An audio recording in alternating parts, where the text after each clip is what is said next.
Olá, amigos da RPTV. Estamos aqui iniciando mais uma entrevista, hoje com a professora Marlene Marchiori.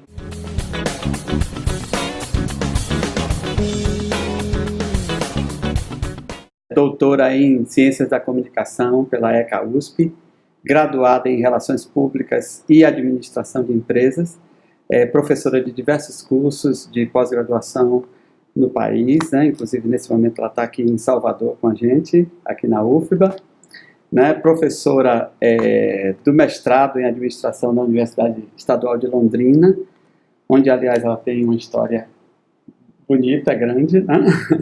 É escritora também, né? Uma autora reconhecida no Brasil, sobretudo com a temática de cultura, de comunicação e cultura organizacional. Né? Enfim, pesquisadora reconhecida do país, né? E também participa de grupos de pesquisa, etc. Enfim, a professora Marlene dispensa qualquer tipo de apresentação porque já é, né, uma referência nacional para nós, profissionais, estudantes da área de comunicação e relações públicas.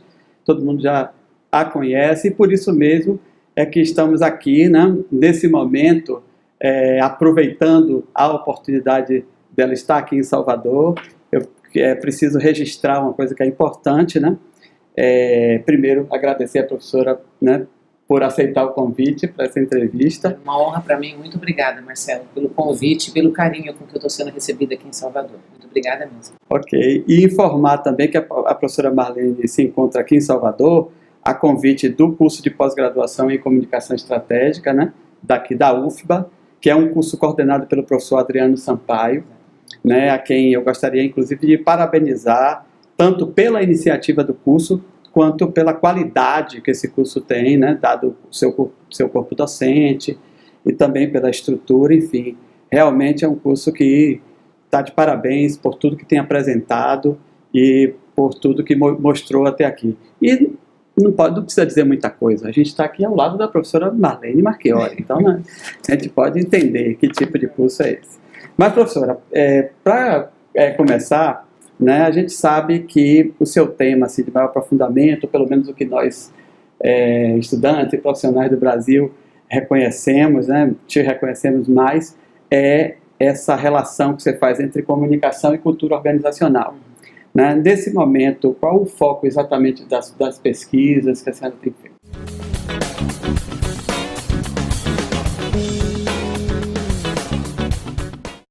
O que eu tenho desenvolvido hoje é uma busca, eu diria até contínua, desde que nasceram os estudos da cultura, né?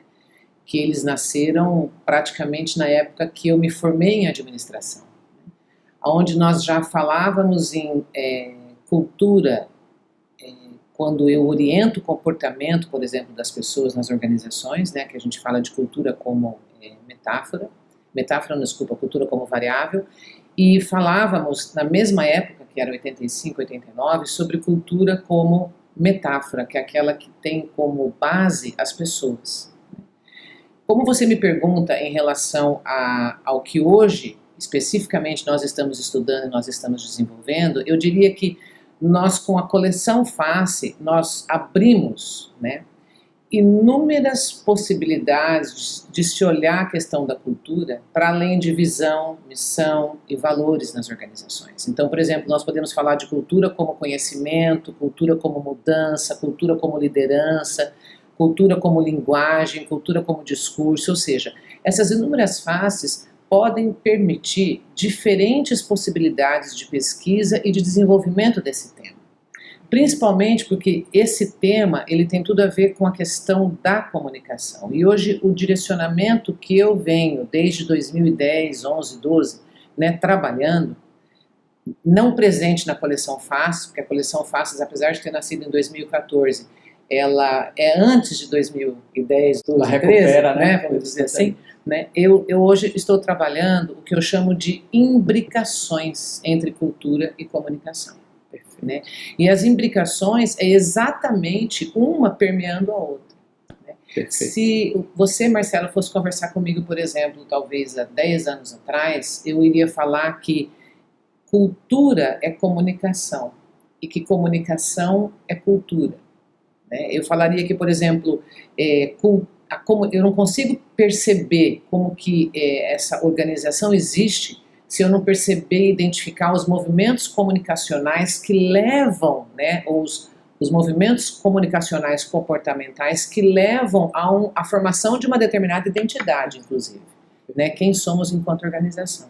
E hoje eu tenho buscado esclarecer, e ainda falta muito trabalho em relação a isso, né, as imbricações que possam existir entre cultura e comunicação, começando inclusive pela explicação do conceito de imbricações.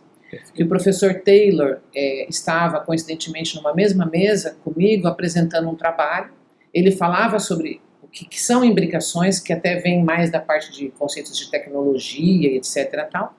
E eu estava apresentando como que cultura e comunicação formam, eu diria, até a própria teia, você entende? Quer dizer, não dá para eu perceber o limite de onde termina a cultura e de onde começa a comunicação. Né? E aí eu tenho trabalhado isso, mas trabalhado de uma forma de buscar explicações, né, com o próprio grupo de pesquisa. Só que daí também vem uma determinada exigência, eu diria, dos programas de mestrado. Então o programa de mestrado que eu atuo hoje, por ser um programa de administração e por estar vinculado com a sustentabilidade, né, eu tenho que começar a trabalhar a visão de cultura, a visão de comunicação, que essa eu nunca deixo. Então, eu acho que está legal dentro dessa articulação entre cultura e comunicação, mas eu também tenho que trabalhar a questão da sustentabilidade. E aí eu estou hoje olhando, né, para um pouco além, eu diria, para a questão do imbricamento entre cultura e comunicação e olhando comunicação sustentável, dentro, né, do ambiente, por exemplo, dos estudos organizacionais. E nesse ambiente, o conceito de comunicação sustentável, ele é um conceito que trabalha no sentido de buscar o entendimento comum. E eu tenho questionado muito até que ponto nós, profissionais de comunicação, temos que ir em busca de um entendimento comum. Eu retiraria, entre aspas, o comum e diria que eu vou em busca de um entendimento que pode ser uma diferença, que pode ser uma controvérsia, que pode ser algo que não seja comum para nós, sim, mas que seja algo que você aprende e que eu também aprendo. Sim. Né? Que é o que Dietz, por exemplo, chama de comunicação colaborativa. Ele diz assim, ó, A mais B é igual a C. Quer dizer, eu não estou buscando consenso, A mais B não é igual a B. A mais B é igual a C. Então, eu venho para essa reunião, para esse encontro, com uma ideia sobre cultura, você vem também com alguma ideia sobre cultura, e nós saímos daqui com uma ideia completamente diferente daquilo que estava na minha mente ou estava na sua mente. E nesse momento nós estamos tendo organizações, por exemplo, que vão inovar muito mais, que vão correr muito mais riscos, que vão, na realidade, criar, sustentar novos processos, que vão ser lá na frente identificados como cultura dessa organização. Perfeito. Né? Então, eu acho que assim, eu não consigo respirar, vamos dizer assim, né, numa organização, sem olhar os movimentos contínuos que existem ali e que esses movimentos nas respectivas, por exemplo, transações que existam entre pessoas e materialidade, entre pessoas e objeto, né, tudo ali está formando, vamos dizer assim, né, e alimentando, né, aquilo que eu posso entender como maneira, como comportamento, como expressão, vamos dizer assim, né, dessa realidade. Então, eu não sei se eu te respondi assim, ou se foi perfeito, né, mas a ideia é mais ou menos essa, vamos dizer assim. Então, o que é que torna cultura e comunicação, né, tão próximas que eu não consigo perceber o que é cultura e o que é comunicação. Eu acho que esse é um novo estudo e esse é um estudo novo e recente. Principalmente porque se nós olharmos, por exemplo, a questão do interpretativismo, que é quando eu olho cultura mais vinculada à perspectiva da metáfora, eu vou dizer assim que há a construção social daquela realidade, né? E mesmo que eu esteja disputando alguma coisa, eu preciso estar construindo alguma coisa, percebe? Porque se eu disputar o tempo todo, eu nunca vou construir.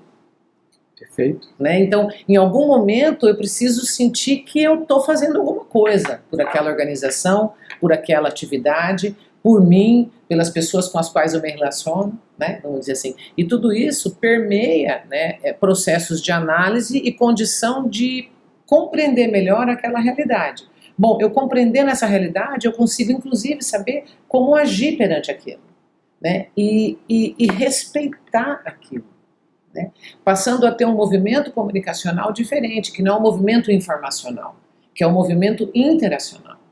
Né? Que movimento interacional é esse? O movimento onde eu estou ouvindo, o movimento onde eu mudo meu comportamento, onde eu deixo de ser emissora de repente e sou efetivamente receptora. E isso transforma a realidade, transforma as organizações. Muito bem, professora. Você, em algum momento, comentou sobre a coleção Faces. Isso. Pode falar um pouco mais para a gente sobre a coleção? Que eu acho que é assim, um conjunto importante, né? A obra é um conjunto importante que vale a pena ressaltar e Obrigada. Explorar um pouquinho. Pela pergunta e pela oportunidade, inclusive, de poder falar um pouco da coleção. Né?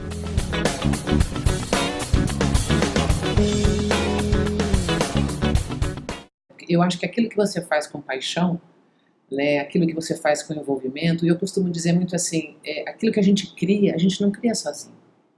Né? E o que eu gosto é de ver nas faces e nas diferentes faces da coleção, diferentes expressões. Então, por exemplo, você pega a face da liderança da comunicação interna, você vai ver ali, né, naquele volume daquela coleção, primeiro uma integração entre os temas que são tratados. Então você sai da perspectiva de enxergar, por exemplo, organização e liderança na organização, aí vai para a perspectiva de enxergar liderança transformacional, o que isso muda no ambiente, aí você olha a questão de comunicação interna, né, e aí você vem com exemplos, inclusive, que são os casos, né, das organizações relacionados, por exemplo, uma liderança, outra comunicação interna. E aí você vem com perguntas que podem ajudar você no desenvolvimento, por exemplo, de uma pesquisa ou de uma reflexão sobre aspectos de liderança numa organização ou de reflexão sobre aspectos de comunicação interna numa organização. Então, a construção da coleção, ela permeia esses três processos, eu diria. Primeiro, o processo de uma reflexão teórica, que nós fazemos de forma coletiva, porque nós temos a participação aí, se você pegar os 10 volumes, são 130 autores, até eu me confundo no volume, acho que eu vou falar 13, não são 13, né? São 130 autores, né? Em 10 volumes. Em 10 volumes, né? E são autores de ponta no pensamento relacionado, por exemplo, mudanças. Se você pegar o volume de conhecimento e mudança, você tem o Thomas Guimarães, por exemplo, da área de administração, e aí a multidisciplinariedade da coleção, que tem autores não só do campo da comunicação, né, que vai colocar para você os caminhos possíveis, os estudos possíveis relacionados à mudança no campo dos estudos organizacionais. Que a comunicação tem que olhar. Não é que eu olho o campo dos estudos organizacionais e eu estou deixando de olhar a comunicação, muito pelo contrário. Eu preciso compreender o campo dos estudos organizacionais para eu saber como que eu trabalho a comunicação. Ou como que a comunicação pode, inclusive, transcender a própria fala do campo dos estudos organizacionais. Eu só consigo transcender a partir do momento que eu tenho conhecimento sobre aquilo, né? Então, assim, a coleção, ela foi criada e pensada até de um impulso da própria editora, por incrível que pareça nesse sentido. Eu tinha 2 volumes do Faces, eu cheguei com mais outros 2 volumes, né, que eu queria tipo volume 3 e volume 4, e aí a editora falou assim, Marlene, não seria interessante nós abrirmos, porque às vezes nós estamos falando de história e memória no volume 1, estamos falando de história e memória no volume 2, e aqui eu tenho história e memória no volume 3, eu tenho história e memória no volume 4, né? Não seria interessante? Eu falei, olha, com certeza. E a hora que nós resolvemos abrir isso, ela falou para mim assim, né, a Michelle da Difusão, mas e aí qual que é a sua ideia? Eu falei 10. Ela falou 10 o quê? Eu falei 10 faces. Ela falou, como assim? Eu falei, 2, 4, só eu olhar o que eu tenho aqui de 4 volumes, nós ampliamos isso para 10 faces. E aí foi toda uma remodelação, né? Porque daí, inclusive, por exemplo, 2 volumes, se nós olharmos o volume 9 e o volume 10, contexto organizacional mediatizado, que é o volume 9. O volume 8, desculpa. E sociedade, comunidade e redes, que é o volume 10, foram faces que no desenvolvimento das minhas pesquisas na universidade, aquele instrumento de pesquisa prático, vamos dizer assim, ele nem existia, porque a face emergiu dos estudos e dos colegas que foram convidados. Aí o que eu fiz? Eu não tinha tempo, nem condição de desenvolver pesquisa naquele campo específico. Aí convidei os parceiros que desenvolvem pesquisas naqueles campos específicos. Perfeito. Aí o Simeone fez da questão de comunidade, sociedade, etc. Um trabalho colaborativo, né? E a Fábia Lima, e agora desculpa, eu não me lembro, acho que foi o Leandro, fizeram o instrumento de pesquisa do contexto organizacional mediatizado, né? Que é um instrumento de pesquisa que eu brinco, que não é porque eu estou fazendo ali perguntas, mas ele inspira, então o aluno às vezes pode, então, voltando, né, porque é tanta informação, me desculpem até. Não, voltando, do contexto teórico, de abordagem teórica, né, então tenho 6, 7, 8 capítulos que refletem, né, e interagem de certa forma, né. Aí eu vou para as questões que cada aluno pode olhar, questões de conhecimento, questões de mudança, que podem inspirar novos trabalhos, inclusive. Pode ser um roteiro, como pode uma pergunta daquela inspirar. Só que a coleção estava naquele momento de coleção de capítulos teóricos, né? E aí o instrumento de pesquisa. Eu não tinha os casos. Aí eu parei tudo. Eu parei a coleção e falei assim, Michele, eu não posso entregar essa coleção sem o campo... O âmbito prático, né? Sem Não, exatamente. E aí nós fomos... Selecionamos as empresas, eu tinha uma participação legal na Berge. Para fazer essa interface, né, do teórico com o prático. É fundamental, Marcelo. Eu acho que nós crescemos, né, quando nós estamos no campo acadêmico, mas um acadêmico que nós trazemos, né, Exato. a prática das refletindo organizações. Sobre a prática é mais interessante. E foi muito legal, porque daí o que eu fiz? Quando nós fomos selecionando as empresas, e pela experiência que eu tinha no Prêmio Berge, também está julgando, né, isso também me ajudou bastante, e às vezes conversando também com colegas da própria coleção e tal, nós fomos assim, selecionando as empresas, não fiz nenhuma concorrência, vamos dizer assim, né, para ter os casos. Nós fomos selecionando as empresas, e aí eu encaminhei para as organizações a obra acadêmica. Então, todas as organizações, no processo de construção dos casos, tinham em mãos o conteúdo teórico de todos os capítulos. Foi muito legal. E aí eles criaram os casos, etc. Tal. Eu criei um roteiro para o estudo de caso, né, para ser apresentado. Algumas empresas seguiram, outras empresas não seguiram. Eu acho que é isso mesmo. Nós criamos um roteiro que ele é um orientador, ele não é um modelo. Perfeito. Né? Porque se você tem modelo, você não está criando. Exato. Né? E aí a coleção aconteceu, né? Ela foi lançada em 2014, né? Isso. No Museu de Arte Moderna em São Paulo. Foi um evento possível pelo próprio apoio de algumas das empresas que, né, não das 14 empresas, mas acho que foram 7 empresas que apoiaram, né? Foi um evento bastante interessante. Nós fizemos essa aproximação entre academia e mercado, né? E a coleção está pegando. E você sabe que no Brasil, tipo aquele livro que você lançou em 2006, 2008, né? Eu acabei de ser, vamos dizer assim, vocês acabaram de me presentear com alguns livros, né? Do congresso de vocês, do ALARP, né? 2012 ou 2014, né?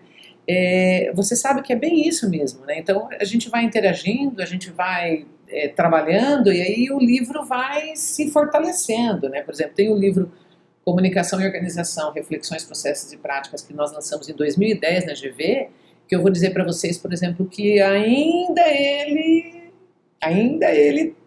está indo, né, vamos dizer assim, né, e eu acho que quando, ainda tem gente descobrindo ele. Eu acho que quando nós estamos, sabe, em cursos tanto de graduação como de pós-graduação, eu acho que é o momento para a gente compartilhar isso, sabe, e mostrar para eles que você, na realidade, acaba construindo o conhecimento, acaba construindo a sua argumentação dentro do grau de informação que você tem sobre aquele assunto. Ele te dá segurança, inclusive, para você até estar argumentando com o empresário. Né? Então, eu acho que a gente precisa crescer nisso, sabe? Crescer em conhecimento, crescer em compartilhamento, sabe? De troca entre as nossas áreas, entre os nossos conhecimentos, sabe? Que comunicação esteja mais próximo de relações públicas, que comunicação esteja mais próximo de jornalismo, de propaganda e publicidade. Aqui mesmo, na UFBA, nós transacionamos aí com pessoas de produção cultural, por exemplo, curso, sabe? Então, é isso. E a gente vê... Os dois cursos de comunicação daqui é jornal e produção cultural. E a gente vê que a gente tem conteúdo para tudo isso, sabe? Quer dizer, que comunicação está permeando tudo isso. Né? Se você for olhar hoje a nova teoria aí, comunicação constituindo organização, ela nos diz que a comunicação ultrapassa a própria organização. Né? Então, quer dizer, olha o desafio que a gente tem em termos de mercado, né? Em termos de possibilidade. Eu acho que comunicação, eu vou dizer que é a bola da vez, sabe assim? Então, quer dizer, como é que nós estamos preparados para sermos a bola da vez? Como é que nós estamos preparados para entrar, inclusive, no campo da estratégia, na cadeia de decisão da organização? Sim. Né? E entrar na cadeia de decisão não significa estar lá no topo, significa a comunicação está permeando todos os espaços, todas as esferas. Isso é uma coisa que não está no nosso roteiro, mas eu gostaria de saber mais, nós sempre, hierarquicamente, sempre tivemos no nível consultivo, né, do processo, e não no processo executivo, da tomada de decisão e tal. Mas a gente percebe que nas empresas, nas grandes empresas, ou seja, naquelas que já entendem comunicação com seu valor estratégico, né, pelo seu valor estratégico, comunicação muitas vezes já tem status, inclusive, de vice-presidência em alguns casos, exatamente para ganhar esse status de executivo no processo, não mais consultivo, né? E você me falou que está, nesse momento, também bastante engajada na noção de relação de comunicação e estratégia.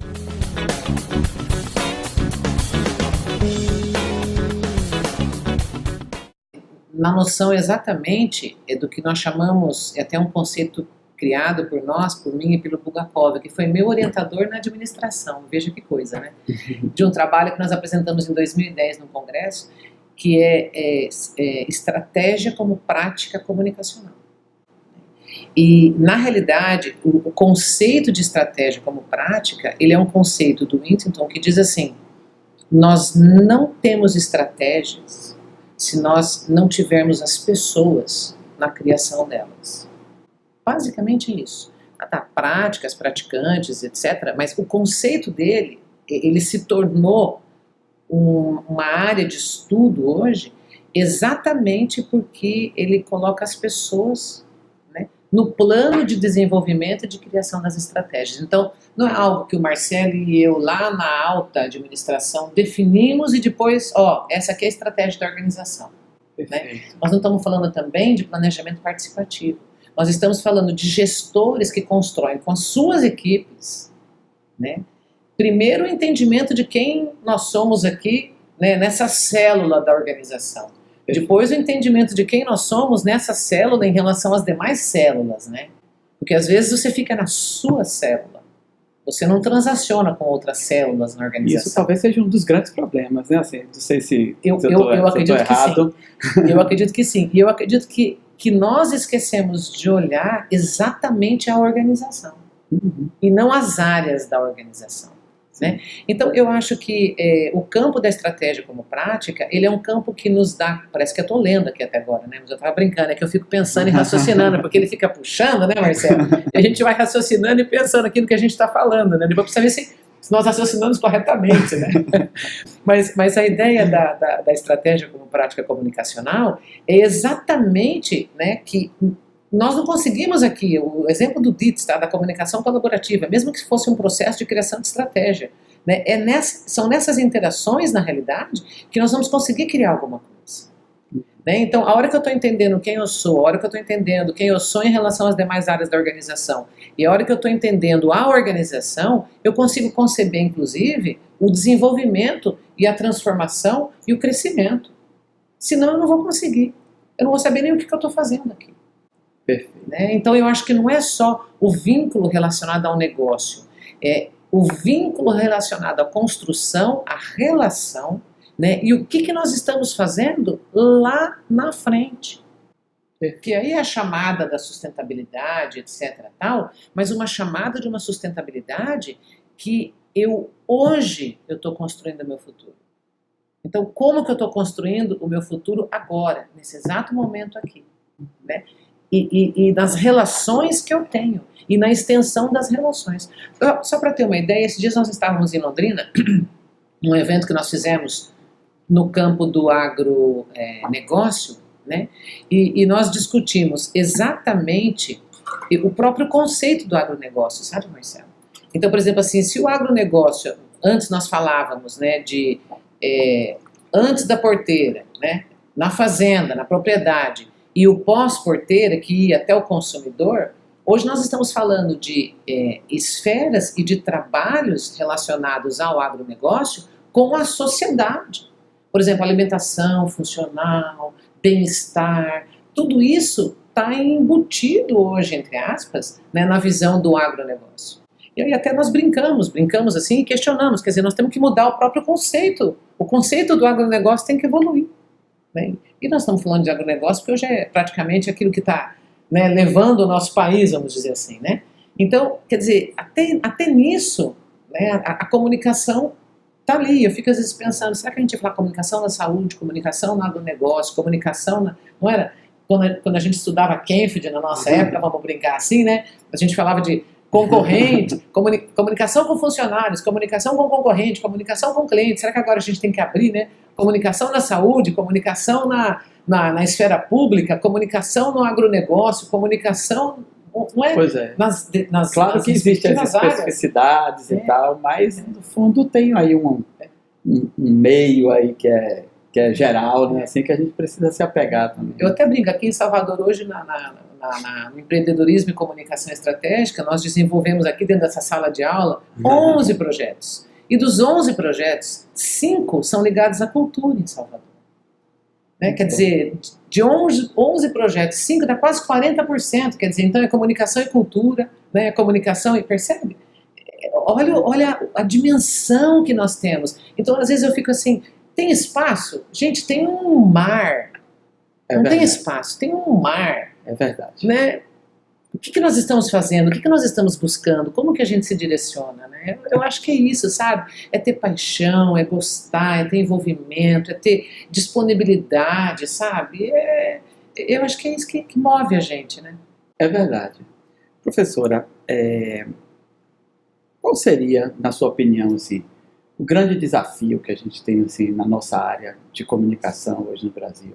É claro que eu sei que o seu lugar de fala, a sua perspectiva é também de uma profissional que tem formação em administração, então acho que isso abre bastante.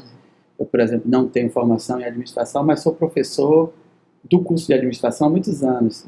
Então, só o fato de lidar com, né, estudantes de administração, eu creio que isso acrescentou muito na minha visão assim, sobre comunicação. Né? Ser professor da área de administração acrescentou na minha visão de comunicação. Então, no seu caso, que tem a formação de administração, creio que isso ajuda muito, né, na realidade, porque tem aí a base do negócio em si, a base da gestão, né, que talvez nos falte um pouco para quem vai pensar comunicação, talvez na tal da comunicação estratégica, falte essa base de gestão que a gente não tem na nossa formação original. Claro que a gente termina ganhando com leituras e tal, né, extracurriculares, digamos assim, mas quando isso faz parte da formação, acho que faz uma grande diferença.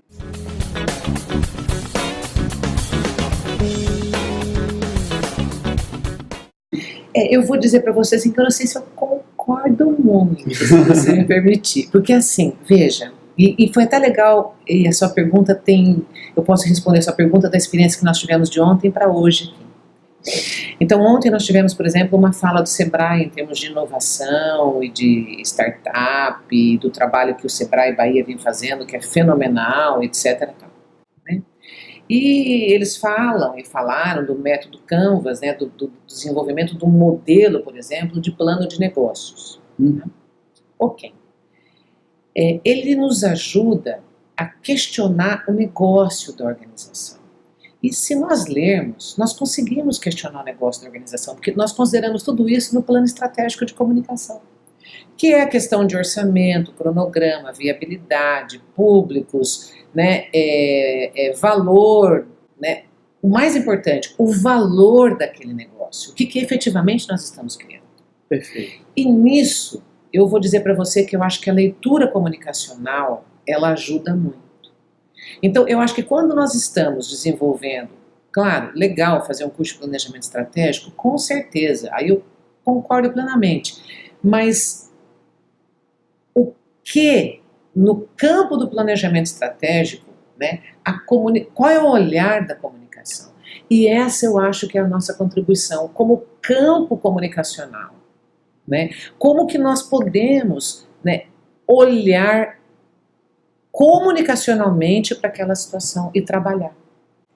E foi isso que nós fizemos aqui, sabe, nesse dia, vamos dizer assim, nós experimentamos com um roteiro básico de planejamento em relações públicas, por exemplo, onde você vai estar analisando a situação, quem são os públicos, que grau de conhecimento que eu tenho sobre eles, isso é fundamental.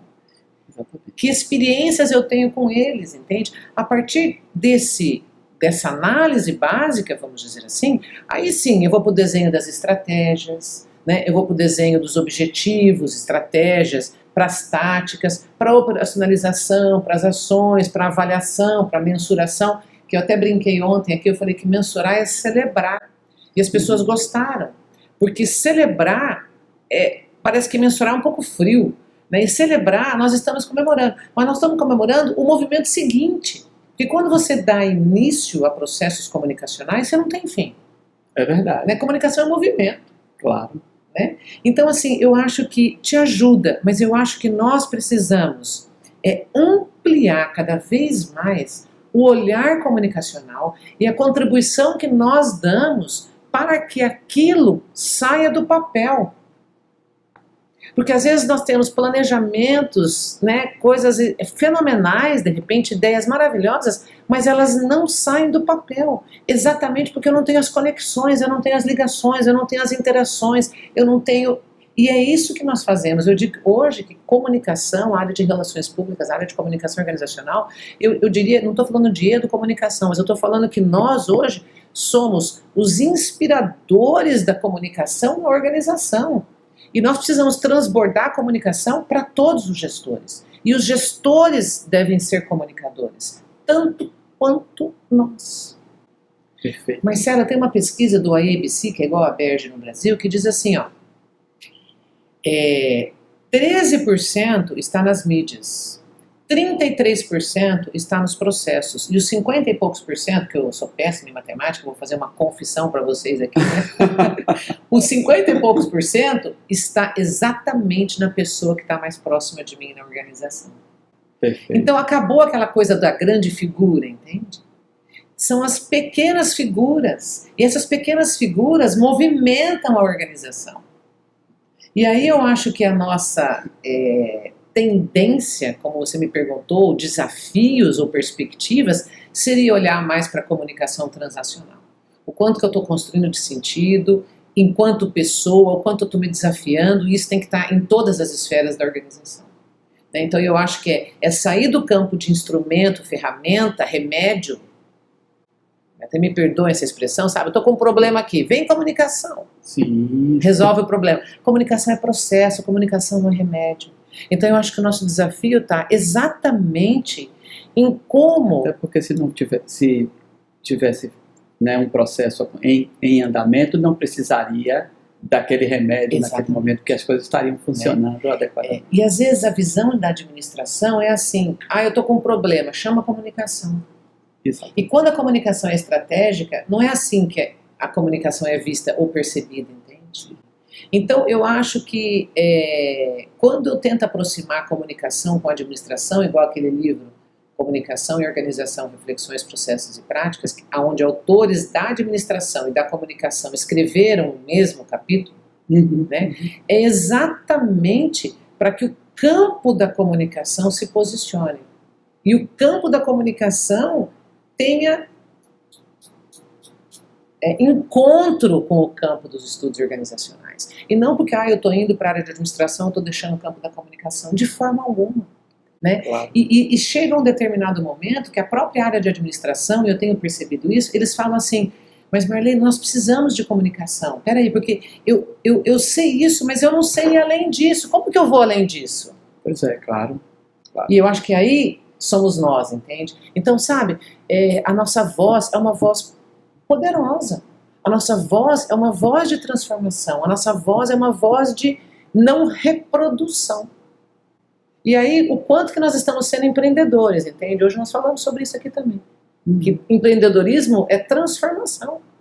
Então, o quanto que nós, como profissionais de comunicação, estamos transformando aquelas realidades, sabe? Você tem dificuldade? Claro que você vai ter. Você tem dificuldade em família, você tem dificuldade em relacionamento pessoal, você tem dificuldade em relacionamento com amigos, você tem dificuldade em relacionamento organizacional, né? Mas quer dizer, o que está levando, né, o nosso trabalho para uma outra esfera, né? Eu acho que os desafios, assim, para mim hoje são esses. Como que eu construo cada vez mais sentido, como que, sabe, existem significações nas ações da organização. E não simplesmente eu estou agindo, eu não sei nem por que eu estou agindo. Perfeito, professora. Bom, nós estamos já chegando ao final, né? Infelizmente, né? Porque isso não é bem uma entrevista, é uma aula, né? Que a gente está tendo a oportunidade de tomar aqui hoje. E todo mundo da IPTV está tendo essa oportunidade de tomar essa aula, né, que, aliás, nos deixa bastante felizes de poder trazer um conteúdo dessa natureza, né, para ser veiculado aqui para vocês. Mas, enfim, professora, eu agradeço muito pela sua disponibilidade, pelo seu carinho de ter recebido a gente aqui para essa entrevista. Quero dizer que foi realmente uma grande honra, né, para a gente poder ter esse momento aqui, poder fazer esse bate-papo e tomar essa aula, que super importante, e o que é melhor aqui em Salvador, né, na nossa cidade querida, e recebê-la aqui. Enfim, finalizar pedindo para que deixasse uma mensagem, né, a gente estava conversando antes daqui com Márcia está nos bastidores nesse momento. Tá ali. Por isso que eu estou olhando lá e aqui, porque eu tenho a Márcia ali, eu preciso olhar para ela também. Aqui. Né, então, mas assim, estava conversando sobre isso, que quando eu fiz a pergunta, eu dizia, deixe uma mensagem para os estudantes e para os jovens profissionais, né? Aí ela falou, por que os jovens profissionais? Eu digo, eu creio que eles são mais importantes para essa mensagem de força, desse desejo que a gente tem de incentivar, né? Porque os profissionais que já estão aí há algum tempo já têm uma boa noção da importância da nossa profissão, sobretudo os profissionais de relações públicas, né? Que quando entram no mercado e reconhecem a importância, acaba um pouco aquele complexo que a gente tem enquanto estudante ou enquanto jovem profissional, né? Que a gente sente, infelizmente, que ainda existe muito na nossa área, essa noção, essa ideia de que essa crise constante de que a gente não existe mercado, que não existe, que para mim é um equívoco incomensurável, né? Mas assim, temos essa percepção continuada e tal, de que ainda seremos alguma coisa na vida, como se não fôssemos já, né? Eu acho isso assim, interessante e, de uma certa forma, esse discurso é até um pouco perigoso, né? Porque nos dá uma impressão equivocada de uma área estratégica, extremamente importante, como você chamou a atenção, visionária, né? A gente hoje, além de visionária, a gente é realmente uma espécie de estrela da organização, né? Por visualizar a noção da importância dos ativos intangíveis, né? Que nós damos muita ênfase e tal, além, né, do material e tal. Enfim, né? Então, estava falando para a Márcia, eu acho que eles são mais importantes, nesse sentido, né, da mensagem ser voltada para esse jovem e tal, por conta disso.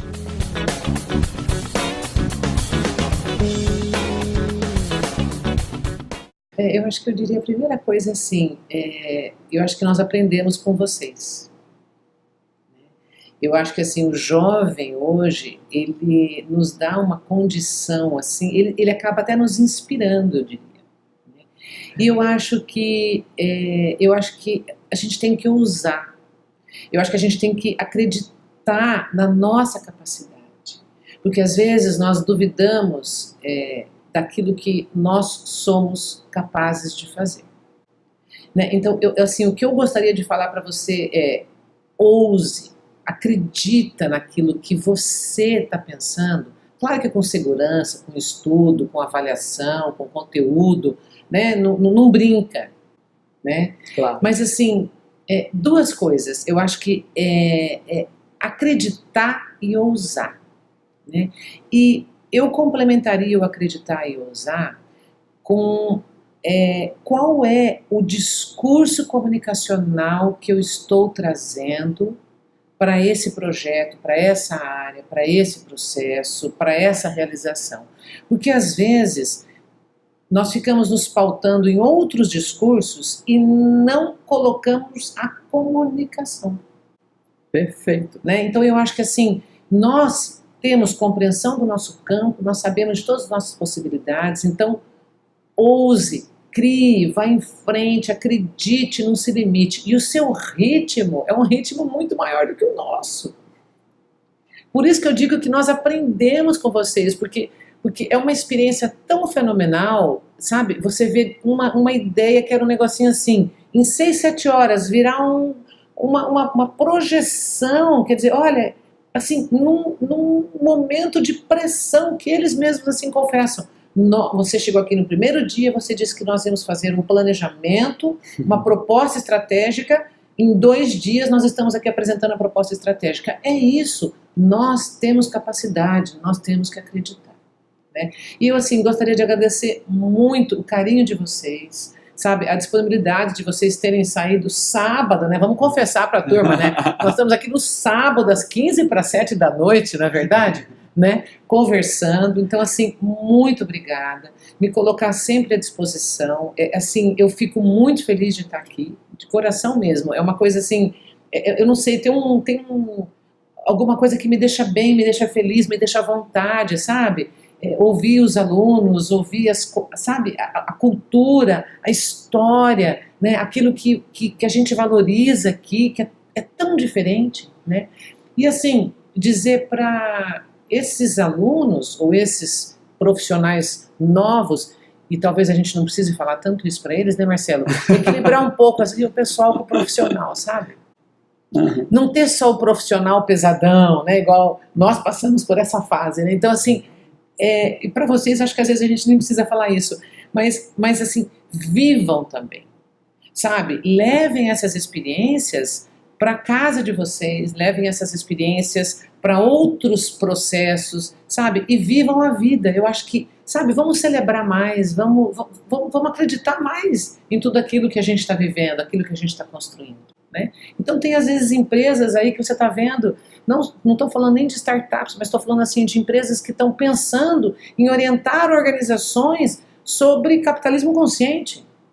Né? Então, assim, é uma mudança tão maravilhosa, é uma dinâmica, sabe? Que se nós tivéssemos nascido agora, né, talvez nós trabalharíamos numa outra esfera, num outro impulso. Né? Nós éramos da época de controlar comportamentos, direcionar processos, chegar no consenso. Hoje nós estamos falando em diversidade, em diferença, sabe, em inúmeras possibilidades. Então não há limites para a sua criatividade, para o seu empreendedorismo, né? Eu acho que é isso. Então assim, de novo, muito obrigada mesmo pelo carinho, pela atenção, e assim, eu me coloco sempre à disposição de vocês, Marcelo, mais para aquilo que vocês precisarem, para aquilo que for possível, né, nós fazermos, né? E eu acho que construir coletivamente, né, eu acho que a gente constrói melhor, sabe? Então é isso, muito obrigada e espero, né, ter realizado uma entrevista dentro daquilo que vocês também tinham como expectativa, né? Obrigada. Com certeza superou nossas expectativas